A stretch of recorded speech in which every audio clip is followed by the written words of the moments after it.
નમસ્કાર. પંડિત શ્રીરામ શર્મા આચાર્યજીના અદ્ભુત પુસ્તક શક્તિવાન બનીએ ના સારાંશમાં આપનું સ્વાગત છે. આજે આપણે એ સમજીશું કે સાચા અર્થમાં શક્તિશાળી કઈ રીતે બની શકાય અને એક સશક્ત જીવન કઈ રીતે જીવી શકાય. પુસ્તકની શરૂઆત જ આ એકદમ ધારદાર વાક્યથી થાય છે. અહીં નિર્બળતાને ખાલી એક કમનસીબી નથી ગણાવી, પણ એને જીવનના માર્ગમાં એક બહુ મોટો અવરોધ, એક પાપ ગણાવ્યું છે. અને આ નિર્બળતા, ખબર છે, ઘણા રૂપોમાં સામે આવે છે, જેમ કે શારીરિક, આર્થિક કે પછી માનસિક. પણ કોઈ પણ રૂપ હોય, અંતે તો એ દુઃખ અને નિષ્ફળતા તરફ જ લઈ જાય છે અને આપણને આનંદથી દૂર રાખે છે. તો સવાલ એ છે કે આમાંથી બહાર કઈ રીતે નીકળવું?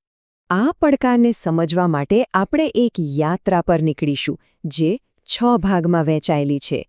આપણે પહેલા સમસ્યાને બરાબર સમજીશું અને પછી એવા 4 શક્તિશાળી સૂત્રોને જાણીશું જે આપણને સાચી શક્તિનો રસ્તો બતાવશે. તો આપણે એ તો સ્થાપિત કરી દીધું છે કે શક્તિહીન હોવું એ એક શાપ જેવું છે. ચાલો હવે સીધા એના ઉકેલ તરફ આગળ વધીએ. તો આનો ઉપાય શું છે? જુઓ, જે પહેલું સૂત્ર છે ને, એ કહે છે કે આપણે આધ્યાત્મિકતાને જે રીતે જોઈએ છીએ એ દૃષ્ટિકોણને જ બદલવાની જરૂર છે. મોટાભાગના લોકો શું માને છે કે આધ્યાત્મિકતા એટલે જીવનની જવાબદારીઓથી ભાગી જવું, નિષ્ફળ લોકો માટેનું કામ. પણ હકીકત તો આનાથી બિલકુલ ઊંધી છે. સાચી આધ્યાત્મિકતા તો એક પ્રેક્ટિકલ સાધન છે, એક શક્તિશાળી વિજ્ઞાન છે.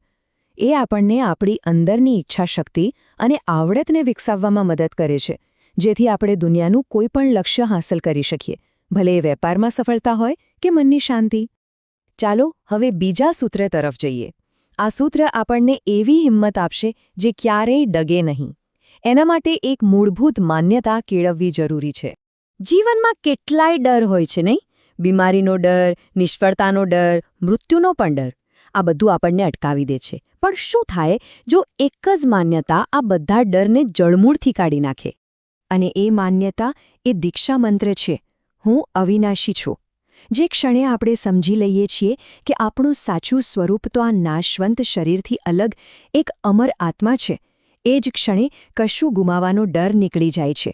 અને આ સમજ જ આપણને અનંત ધીરજ અને નિર્ભયતા આપે છે.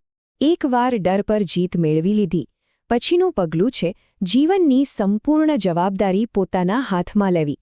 અને આ જ આપણને ત્રીજા સૂત્ર પર લઈ આવે છે. આ સિદ્ધાંત બહુ સ્પષ્ટ છે. આપણે સંજોગોના ગુલામ નથી, આપણે આપણા ભાગ્યના સર્જક છીએ. આપણી આસપાસની દુનિયા તો ફક્ત એક અરીસો છે, જે આપણી અંદર શું ચાલી રહ્યું છે, આપણા વિચારો અને આપણું ચરિત્ર કેવું છે એ જ બતાવે છે. એટલે નસીબને કે બીજાને દોષ દેવાનો કોઈ અર્થ જ નથી.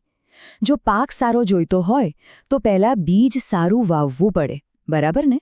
બસ એ જ રીતે જો સારું જીવન જોઈતું હોય તો પહેલાં પોતાના આંતરિક સ્વને સુધારવું પડે. આત્મનિર્ભરતા જ સફળતાની ચાવી છે. તો એ નક્કી થયું કે આપણે જ આપણા ભાગ્યના નિર્માતા છીએ. પણ સવાલ એ છે કે આપણે કયા ક્ષેત્રોમાં પોતાને મજબૂત બનાવવા જોઈએ? આનો જવાબ આપે છે ચોથું સૂત્ર, શક્તિના 8 સ્તંભ. આ કોઈ કાલ્પનિક વાતો નથી, પણ એવી સંપત્તિઓ છે જેને આપણે કેળવવાની છે. જેમ મા દુર્ગાના 8 હાથમાં અલગ અલગ શસ્ત્રો હોય છે, એ જ રીતે સાચી શક્તિ પણ અનેક સ્વરૂપોમાં આવે છે. તો ચાલો ફટાફટ એક નજર કરીએ કે આ 8 સ્તંભમાં શું શું આવે છે. જો પહેલા 4 સ્તંભ તો આપણા વ્યક્તિગત પાયાને મજબૂત કરે છે. પહેલું, સારું સ્વાસ્થ્ય. એના વગર તો કશું જ શક્ય નથી. બીજું, વિદ્યા, એટલે કે દુન્યવી અને આધ્યાત્મિક બંને જ્ઞાન. ત્રીજું, ધન, જે જીવન માટે એક જરૂરી સાધન છે. અને ચોથું, વ્યવસ્થા, એટલે કે આ બધાનું મેનેજમેન્ટ કરવાની આવડત. અને પછીના 4 સ્તંભ આ શક્તિને બહારની દુનિયા સુધી પહોંચાડે છે. પાંચમું, સંગઠન, એટલે કે સારા લોકોનો સાથ. છઠ્ઠું, યશ, એટલે કે સમાજમાં માન સન્માન.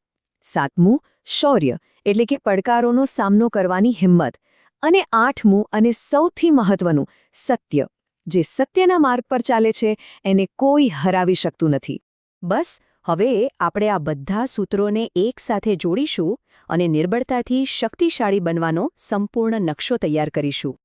તો આ 4 સૂત્રો આપણને એકદમ સ્પષ્ટ રસ્તો બતાવે છે. આ એક એવી યાત્રા છે જે આધ્યાત્મિકતાની સાચી સમજથી શરૂ થાય છે પછી આપણને નિર્ભય બનાવે છે, જવાબદારી લેતા શીખવે છે અને અંતે જીવનના દરેક ક્ષેત્રમાં શક્તિનું નિર્માણ કરવા માટે પ્રેરણા આપે છે. આ પોતાની અંદર બદલાવ લાવીને બહારની દુનિયા પર વિજય મેળવવાની પ્રક્રિયા છે. અને આ જ છે આખા પુસ્તકનો અંતિમ અને સૌથી ગહન બોધ. સાચી સિદ્ધિ, પછી ભલે તે ભૌતિક હોય, સામાજિક હોય કે આધ્યાત્મિક, એ કોઈ નસીબની રમત નથી.